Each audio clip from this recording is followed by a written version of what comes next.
Друзья, всем привет! Меня зовут Холкин Дмитрий, я врач-невролог и мануальный терапевт Smart Clinic. А я Котов Максим, и я врач-массажист. И это экспериментальный формат видео разбора пациента. У нас сегодня есть пациентка, ее зовут Валерия. Валерия профессионально занимается спортом уже достаточно давно. Наша задача сегодня будет протестировать ее, понять, что у нее болит более детально, и полечить ее с помощью мануальных методов. Всем привет, я Лера. И, как правильно сказал Дмитрий и Максим, я уже много лет активно занимаюсь спортом, и основные жалобы у меня связаны именно с этим. Непосредственно в грудном отделе меня беспокоят поясывающие боли, которые связаны с перетренированностью, скорее всего. Они носят такой довольно острый характер, причиняют мне довольно много страданий, снимаются в основном только приемом спазмолитиков и нестероидно-противовоспалительных средств. Также меня часто беспокоят боли в области шеи и трапециевидных мышц. Я связываю это с перетренированностью. Возможно, врачи мне скажут что-то другое. И в связи с этим также часто испытываю головные боли. Итак, проведем небольшое тестирование, чтобы понимать, с чем нам нужно будет более детально поработать. Попросим пациента самостоятельно наклонить подбородок к груди, наоборот запрокинуть голову назад, голову ровно, левым ухом наклониться в сторону левого плеча и наоборот. Голову ровно, посмотрим влево и посмотрим вправо. Так мы оцениваем объем активных движений в шее. Какой-то дискомфорт, какая-то боль или что-то еще возникает при движениях? Я чувствую скованность, в особенности с левой стороны. Хорошо.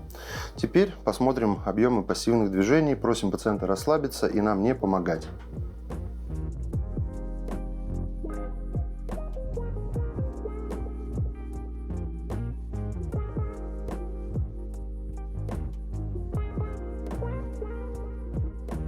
При оценке объема активных и пассивных движений каких-то значимых нарушений мы не нашли, поэтому, скорее всего, суставы шейного отдела позвоночника в норме. Теперь посмотрим, как себя чувствуют мышцы.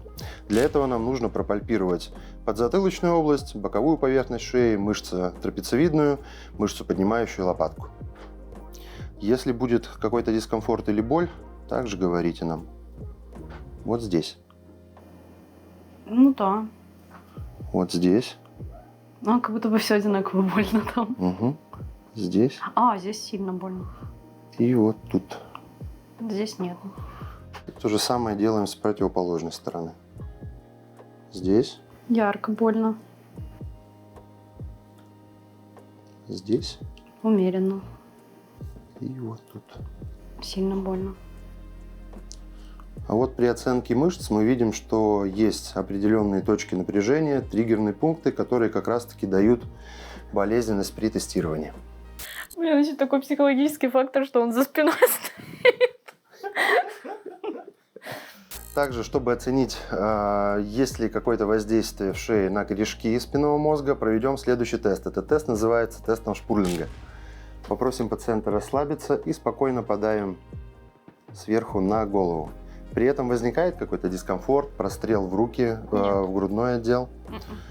Дальше оцениваем каждую сторону по отдельности. Здесь. В подзатылочной области. Локально в шее, да? Хорошо. И в эту сторону. Здесь все нормально. Прострелов в руки, ничего такого нет. Нет. Можно сказать о том, что корешки спинного мозга какой-то компрессии не подвержены, потому что нет прострелов в руки, область грудного отдела, но возникает локальная болезненность шеи, что может быть связано также с перенапряжением мышечной системы и может быть какой-то некоторой патологией суставчиков. В грудном отделе нас также интересует состояние мышечного аппарата и суставного, поэтому начинаем с мышц. Первое – это разгибатели позвоночника или выпрямители. Мы их просто пальпаторно начинаем пальцами трогать.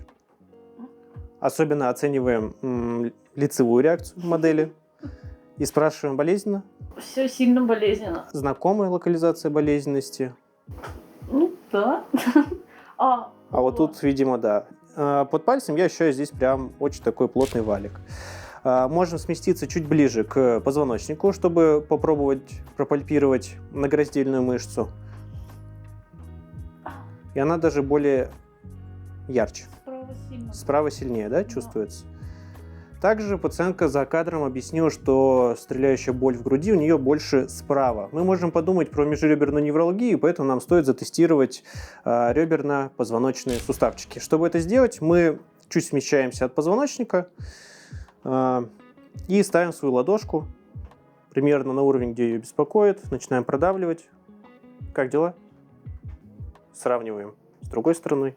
Есть разница? Ничего, справа какое-то распирающее чувство. Когда у нас есть какое-то сомнение, важно отличить правую и левую сторону. И тогда сторона, которая больше болит, на нее стоит акцентировать свое внимание в последующем лечении. Также стоит оценить состояние ромбовидных мышц. Чтобы это сделать, мы находим участок между внутренней стороной лопатки и позвоночником. Начинаем прокатываться снизу вверх, находим перекатывающуюся мышцу, спрашиваем, как дела?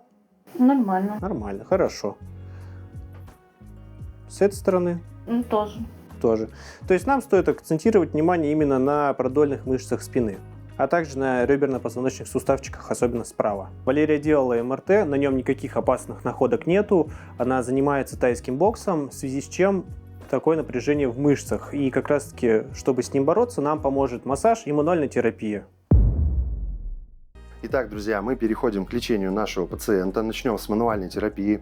Но вы обязательно должны помнить о том, что мануальная терапия – это всего лишь один из методов, которых мы применяем для лечения пациентов с проблемами опорно-двигательного аппарата. Если у вас также есть боли в спине, периферических суставах, и вы не знаете, куда обратиться, вы никак не можете найти адекватной помощи, обращайтесь к нам в клинику. Наша специализация – это как раз-таки лечение пациентов с проблемами опорно-двигательного аппарата. Мы на протяжении всей нашей клинической практики помогли уже тысячам пациентов, и если вам нужно записаться, все контакты для записи находятся под видео в описании. Так, начнем мы терапию шейного отдела. Просим пациента максимально расслабиться. Будем работать на верхних шейных сегментах. Для этого выводим в определенное положение шейный отдел и ищем заблокированный сустав. Вот здесь. Просим пациента сделать вдох. Выдох. Ах. То же самое смотрим на суставчики с противоположной стороны.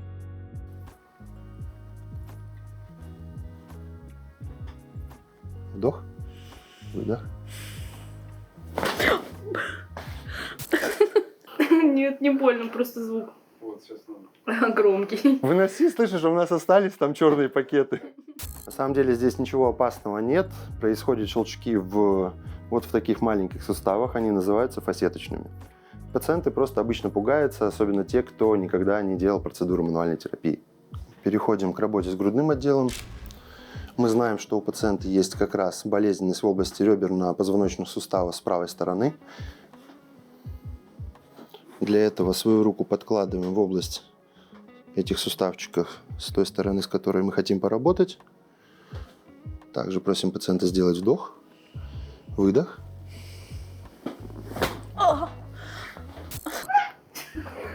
Вот так. Работаем на области шейно-грудного перехода. И тоже здесь максимально расслабиться.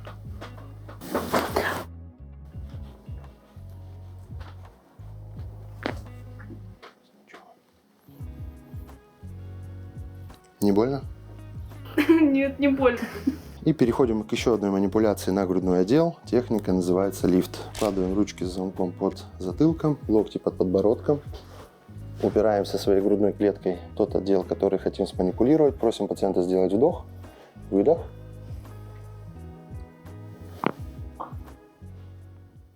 Массаж отлично дополняет мануальную терапию. Не всегда есть возможность использовать крем, поэтому будем усовершенствовать массаж. К примеру, можем взять перкуссионный молоток, который создает вибрационное воздействие, и с помощью него как раз мы будем проходить по основным мышцам, что поможет их расслабить. Данный массажер очень полезный, вы его можете заказать на любом маркетплейсе, и к нему нет противопоказаний. Можно его использовать где угодно. Также на более напряженных участках вы можете остановиться просто надавливанием основанием ладони, спрашивая при этом своего пациента модель, где она как чувствует. Если ладонь не получается продавить, можно пальцами, как более точечное воздействие. И задерживаться по 30 секунд на такой болезненной точке. Также Дмитрий определил болезненность в трапециевидной мышце. И вот очень удобный прием, как можно на нее воздействовать. Дайте, пожалуйста, свою ручку. Модель облокачивается. Мы подхватываем за эту мышцу, другой ручкой придерживаем голову. И вот такие синхронные движения мы делаем, чтобы растянуть трапециевидную мышцу. Это может быть болезненно, поэтому делаем крайне нежно, чтобы сильно не навредить пациенту. Если не хватает силы рук или пациенту больно, вы можете просто облокотить свое предплечье на данную область и просто так же двигать голову. Тоже будет хорошее воздействие. Валерия, как себя чувствуете? Я прекрасно себя чувствую, я ярко реагировала, потому что, не была готова к этому, и вообще первый раз была на похожей терапии, вот. И меня немножко напугали звуки, яркие, громкие внутри моей головы, но, в принципе, сейчас я не чувствую никакой болезненности, и все классно. Да, здесь, кстати, стоит сказать о том, так как мануальная терапия и массаж – это все-таки методы пассивного лечения, пациенты после данных процедур все-таки должны активно заниматься какими-то силовыми тренировками, желательно под присмотром грамотного специалиста. Лучше это будет врач-реабилитолог. Кстати, реабилитологи есть у нас в клинике. Мы знаем, что нас смотрят много врачей, и мы сняли ролик о том, как стать востребованным специалистом абсолютно бесплатно. Поэтому обязательно посмотрите его. Также ставьте лайки, ведь они нас мотивируют дальше снимать данный формат. Пока-пока.